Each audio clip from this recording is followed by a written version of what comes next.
आज की कहानी है बावरी के आंसू। बरसाना में एक गुजरी रहती थी जिसका नाम कमला था, लेकिन कमला थोड़ी सी बावरी थी। उसकी सभी सखी सहेलियां हर रोज़ अपने मटके में दूध, दही, शहद, मक्खन भर के गली गली बेचने जाती थी। आइए इस बावरी के किस्से का आनंद लेते हैं।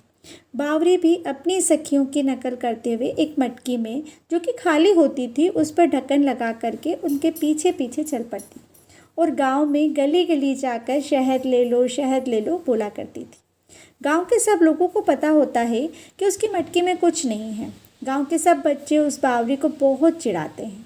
कोई उसकी चुनरी खींचता है, कोई घाघरा खींचता है, लेकिन वह समझती है कि सब लोग मुझसे कुछ न कुछ खरीदना चाहते हैं, तो वह अपने मुंह में चुनरी को रखकर गर्दन इधर उधर घुमाकर हंसती हुई आगे निकल जाती है।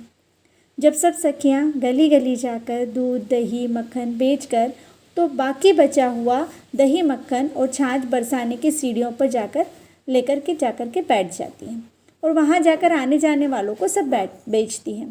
बावरी उनके पीछे पीछे चल पड़ती है। वह भी वहाँ जाकर ऐसे बैठ जाती है जैसे कि शहद बेच रही हो। जब कोई उससे शहद मांगता है तो वह देखते हैं कि उसके पास कुछ नहीं है तो वह आगे ही चले जाते हैं, लेकिन वह तब भी बहुत खुश हो जाती हैं। जब सब सखियां सारा दूध, दही बेचकर घर वापस चली जाती हैं तो वह भी उनके पीछे पीछे चली जाती है, लेकिन जाने से पहले वो किशोरी जी की चौखट पर माथा टेकना बिल्कुल भी नहीं भूलती। यह उसका रोज़ का नियम होता था। ऐसी भोली भाली जिसके मन में कोई पाप नहीं है, ऐसी भक्त तो किशोरी जी को बहुत प्रिय है। किशोरी जी को बावरी बहुत प्रिय है। एक दिन बावरी बरसाना के सबसे आखिरी सीढ़ी पर बैठकर सब लोगों को बोल रही थी, शहद ले लो, शहद ले लो। तभी दो औरतें वहाँ पर आई और आकर के बैठी। बावरी को बड़े ध्यान से देख रही थी। उसकी मटकी में तो कुछ है ही नहीं, फिर भी वह सबको शहद बेच रही हैं। तो वह पूछती हैं कि अरे लड़की, क्या बेच रही है? यह चुनरी मुंह में डालकर गर्दन घुमाकर हंस देती है और माताजी शहद बेच रही हूँ ऐसा कहती हैं। उसकी ये बातें सुनकर बाकी सब सहेलियां उसकी हंस पड़ती हैं, लेकिन वह दोनों भली औरतें उसका मान रखने के लिए कहती हैं, अच्छा अपना शहद हमें भी थोड़ा चखाओ। तो बावरी खुश होकर उछल उछल कर अपनी मटकी में से दोना भरती हुई शहद दे देती हैं। तो वो औरतें सोचती हैं कि अगर हम कहेंगे इसमें शहद नहीं है तो बावरी को दुख होगा, तो वह अपनी उंगली से जानबूझकर दोनों में से खाली उंगली घुमाकर मुँह में डालती हैं। तो एकदम से हैरान परेशान हो जाती है कि मुंह में वास्तव में शहद का स्वाद आता है। वह हक्की बक्की होकर एक दूसरे की तरफ देखती हैं, क्योंकि उन्होंने ऐसा शहद कभी ज़िंदगी में नहीं चखा था। वह कहती हैं, बावरी तुम्हारा शहद तो बहुत ही अच्छा है।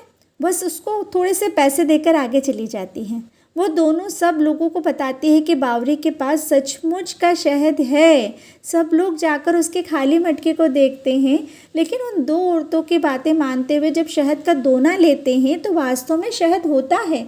इसकी चर्चा दूर दूर तक फैल जाती है। सब लोग बावरी का शहद चखने के लिए दूर दूर से आते हैं। तभी वहाँ पर एक लड़का जो कि दूर गांव से आया हुआ होता है, वह यह सब देखता है। वो सोचता है कि यह बावरी के पास ऐसी मटकी है जो खाली होने के बावजूद भी सब लोगों को इसका शहद खाते हैं। अगर ये मटकी मेरे पास आ जाए तो मैं इस शहद को बेचकर रातों रात अमीर बन जाऊंगा।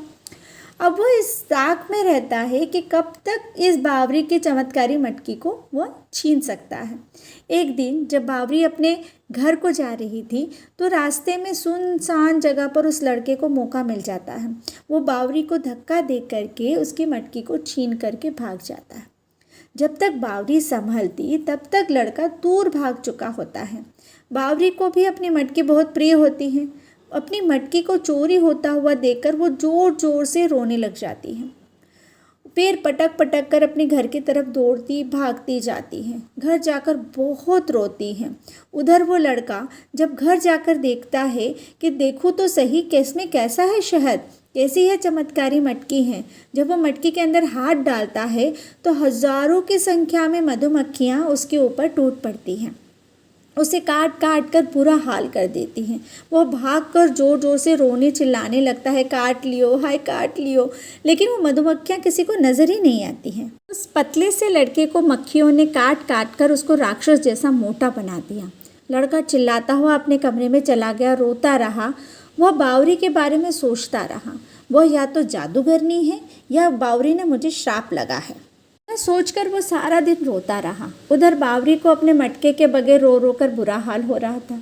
एक दिन उस लड़के को ढूंढते हुए उसके रिश्तेदार बरसाना के धाम को आए तो उनको वो लड़का उस कमरे में उस अवस्था में मिलता है। उसकी ऐसी दशा होने का कारण पूछते हुए वो सबको बात बता देता है। वो सब बात बता देता है। वो कहते हैं कि सच में बावरी का श्राप लगा है, चलो तुम उसकी मटकी वापस करके आओ। तो वह बरसाना की सीढ़ियों में जाकर बावरी को ढूंढते हैं। वहाँ जाकर सखियों से पूछते हैं कि आज बावरी नहीं आई। तो सब सखियाँ कहती हैं नहीं, बावरी की तो मटकी खो गई है, वो काफ़ी दिनों से नहीं आई। तो सब सखियाँ उसके घर का रास्ता पूछते उसके घर जाते हैं। अब वहाँ जाकर के देखते हैं कि बावरी औंधे मुँह अपनी चारपाई पर लेटकर रो रही है। वो लड़का जाकर बावरी के पैर पकड़ लेता है और जाकर उसकी मटकी उसको वापस कर देता है। वह कहता है, देवी मुझे क्षमा कर दो जो मैंने तुम्हारा दिल दुखाया। बावरी अपनी मटकी को पाकर बहुत खुश होती है, लेकिन उसके आंसू लगातार बहते रहते हैं।